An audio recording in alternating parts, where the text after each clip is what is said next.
Assalamualaikum warahmatullahi wabarakatuh.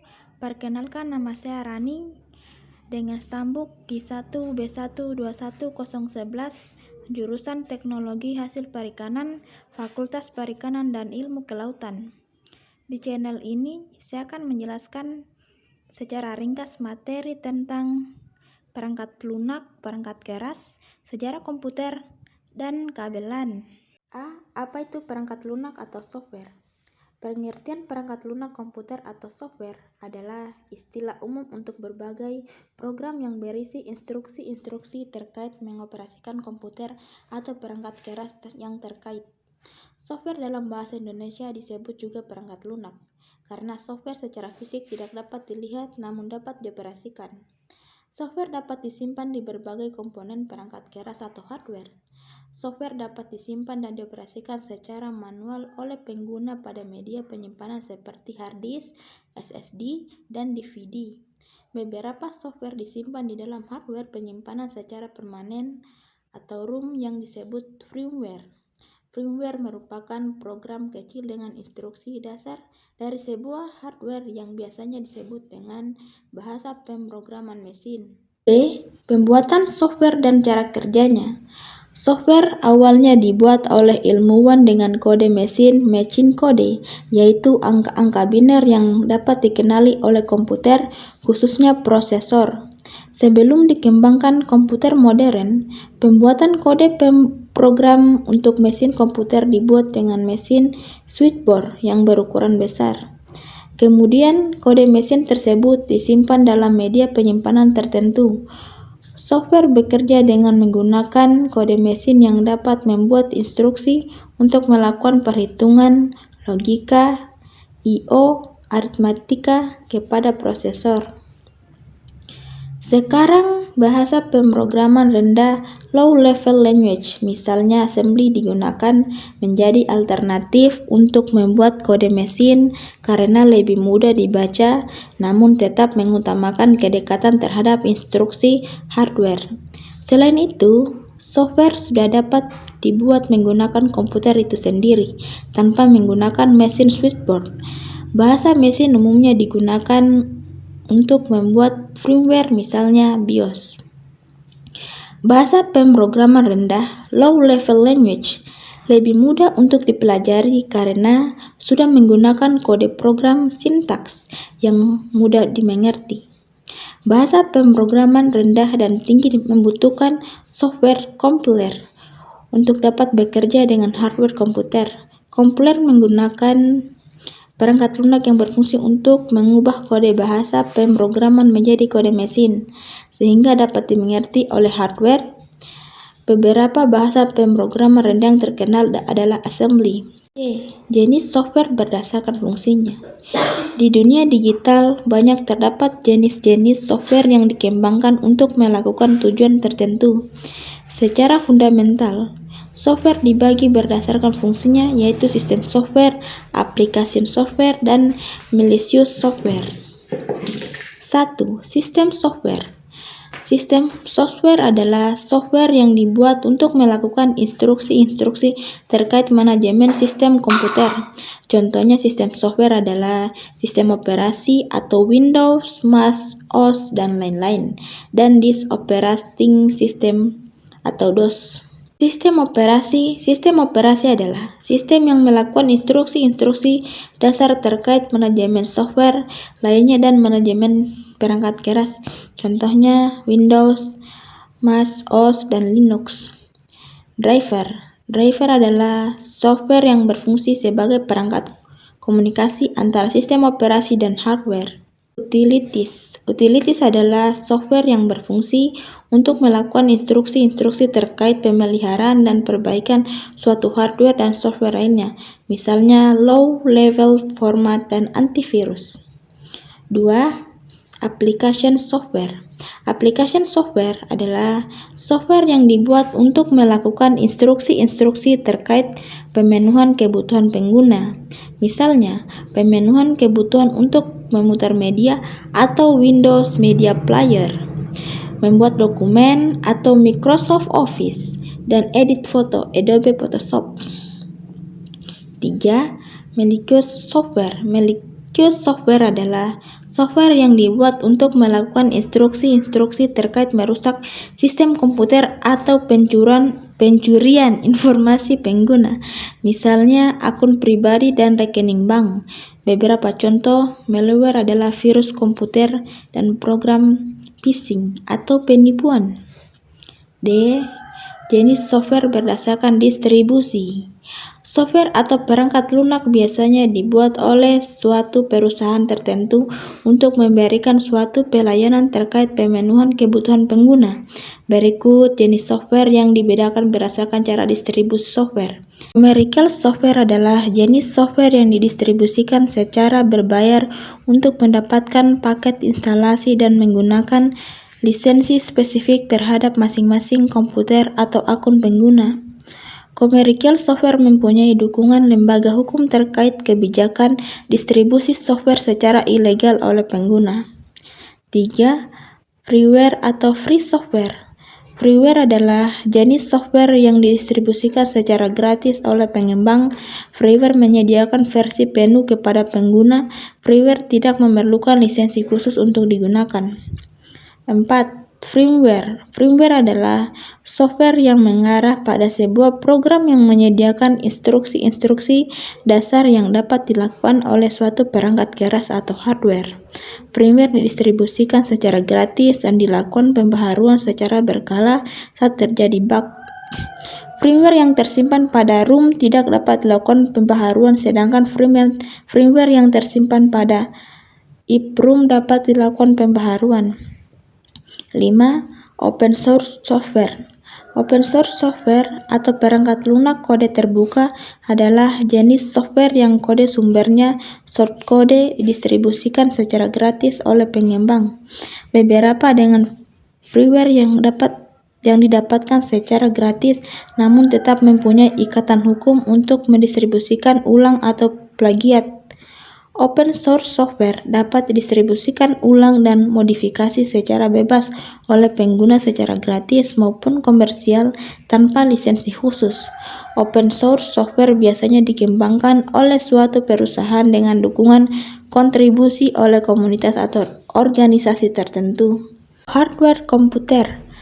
A. Pengertian perangkat keras komputer. Perangkat keras komputer atau hardware yaitu suatu alat atau perangkat yang mempunyai fungsi untuk melakukan proses memasukkan data atau input, proses pengolahan data atau proses, dan keluaran atau output.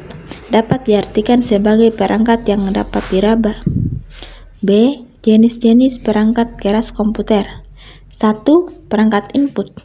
Contohnya A. Mouse. Mouse ditemukan oleh Douglas Engelbart. Mouse adalah hardware yang berfungsi untuk input device dan sebagai pointer layar. Ada dua jenis mouse, yaitu Optic dan ball mouse. B. Keyboard. Keyboard berfungsi sebagai input device untuk teks, nomor, simbol, dan perintah untuk komputer. Biasanya untuk komputer digunakan keyboard jenis QWERTY. C. Barcode scanner. Barcode scanner berfungsi untuk men-scan kode bar produk di pasar swalayan, biasanya ada di mesin kasir. D. Joystick game. Joystick game berfungsi untuk input device game komputer dengan koneksi USB, biasanya berupa stick. E. Scanner. Scanner adalah suatu alat elektronik yang fungsinya mirip dengan mesin fotokopi. Mesin fotokopi hasilnya dapat langsung kamu lihat pada kertas, sedangkan scanner hasilnya ditampilkan pada layar monitor komputer dahulu, kemudian baru dapat dirubah dan dimodifikasi sehingga tampilan dan hasilnya menjadi bagus yang kemudian dapat disimpan sebagai file teks, dokumen, dan gambar. F. Webcam. Webcam berfungsi sebagai input device atau gambar atau video, biasanya digunakan juga untuk chatting tatap muka. Power supply. Power supply gunanya untuk mensuplai energi ke bagian-bagian komputer yang sebelumnya telah diubah dari arus AC ke DC. Biasanya daya listrik power supply antara 350 sampai 600 watt. B. CPU fan. Fan berfungsi untuk mendinginkan bagian CPU dan menghindari terbakarnya komponen komputer karena terlalu panas. UPS. UPS adalah hardware yang berfungsi untuk menyimpan energi listrik komputer, biasanya tetap hidup walaupun tidak ada listrik dengan alat ini. D. Casing. Casing berfungsi sebagai tempat atau letakan bagian CPU. Casing biasanya sudah dilengkapi power supply. Sejarah komputer generasi pertama menggunakan tabung vakum pada tahun 1946 sampai 1959.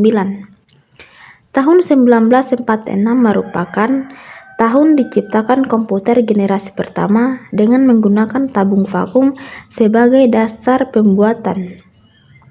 Tabung yang digunakan sebagai komponen dasar ini memang dikenal tidak efisien di beberapa aspek karena cepat sekali panas ketika dipakai. Selain itu, komponen ini membutuhkan daya listrik sangat besar dalam pengoperasiannya. Electronic Numerical Integrator and Computer atau ENIAC merupakan salah satu contoh komputer generasi yang pertama. Komputer generasi pertama diciptakan oleh J. Presper, Eckert, dan John Mauchly di University of Pennsylvania. Mereka berdua membangun ENIAC dengan menggunakan 18.000 tabung vakum dengan ukuran 1.800 kaki dan mempunyai berat yang mencapai sekitar 30 ton. Sejarah komputer generasi pertama ini menjadi digital elektronik yang dipakai untuk kebutuhan paling umum.